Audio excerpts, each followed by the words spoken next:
Hello children. Today we will read chapter 1, pages 5, 6 and 7 of the reader Little Lord Fauntleroy. But before we begin, I would like to give you a recap of the previous lesson. Now, Captain Errol, Cedric's father, decided to marry an ordinary American girl, and this made his father, the Earl of Dorincourt, very angry. We also learned that the Earl has two sons older than Captain Errol, and according to the law in England, only the first son would become the Earl's heir. The second son would become a lord only if his older brother died, and the third son would become a lord if both his brothers died. The third son, which was Captain Errol, would not even be very rich, since most of the Earl's money, most of the Earl's fortune would go to his older sons. So please turn to page 5. We will continue reading from where we left last week. Captain Cedric knew this, but it didn't matter to him. He was a kind young man and very handsome. He was also brave and generous. Everyone loved him. His older brothers were not handsome or kind or smart. They wasted their time and money and had very few real friends. So the captain's brothers were not like him at all. They were not handsome and they were not kind or smart like Captain Cedric Errol. Captain Errol's brothers wasted their time, didn't do anything useful, and they also wasted their money. And they had very few real friends. The friends they had were not the kind of friends who would be with them at all times.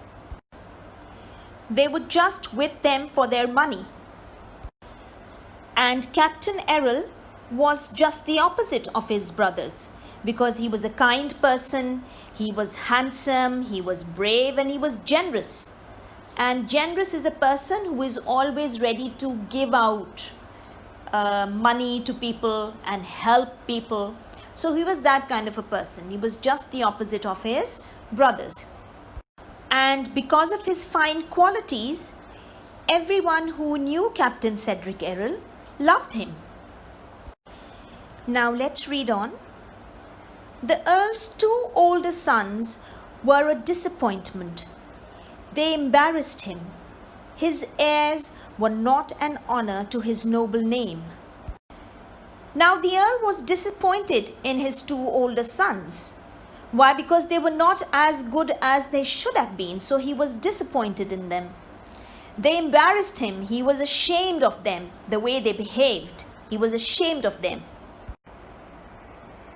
They were his heirs, the Earl's heirs. That means that they were to inherit all his property and money and title one day. But they were not an honor to his noble name. Meaning that the Earl was a nobleman. He had some respect in society. But his sons could not bring respect to his name. He could not be proud of them as sons. The Earl thought it was the worst of luck that his third son had all the gifts, the beauty and the charm and the smarts.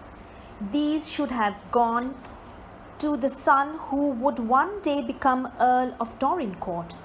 On his third son, these qualities were wasted.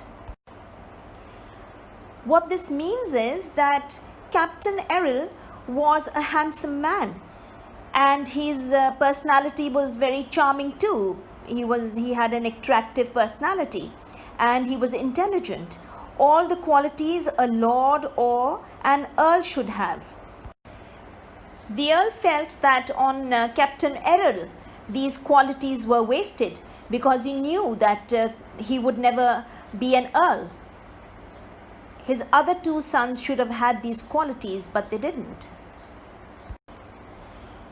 The Earl hated comparing his third son to the older brothers.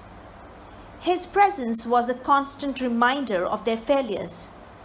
And so the Earl sent his third son far away to America. That way, the old Earl wouldn't have to see him and be reminded of his other son's faults. The Earl did not like to compare his third son with the older brothers. The reason being that he knew that they would never be successful lords. The Earl could clearly see all the time that his third son had all the makings of a good lord or an earl, but he also knew that he would never ever be an earl. And this fact probably upset him, so he sent his third son away to America. The Earl did not want to face the reality. He did not want to face the truth. And the truth was that his older sons were full of faults.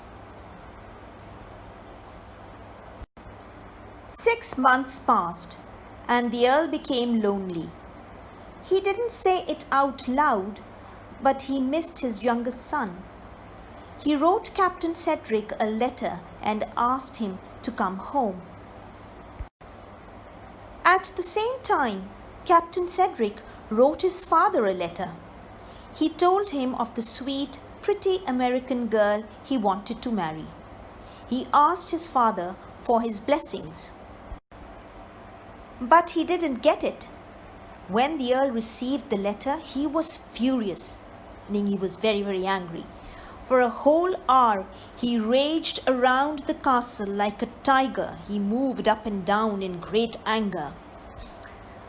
Then he sat down and wrote a nasty response. Captain Cedric was never to come home again. He was not to write to his father or his brothers. He could live however he wanted. He could die wherever he wanted.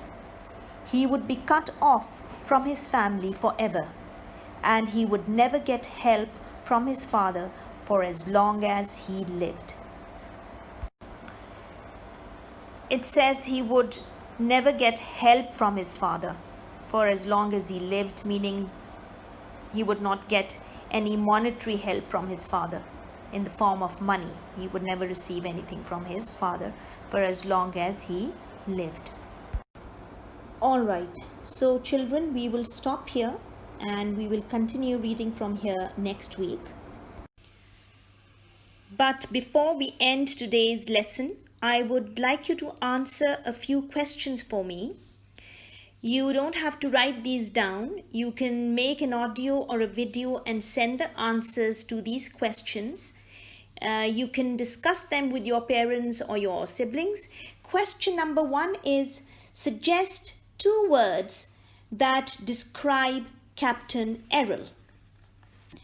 Question number 2 is, why do you think the Earl was furious when he learned that Captain Cedric was to marry an American girl? So we will meet next week. Till then, goodbye.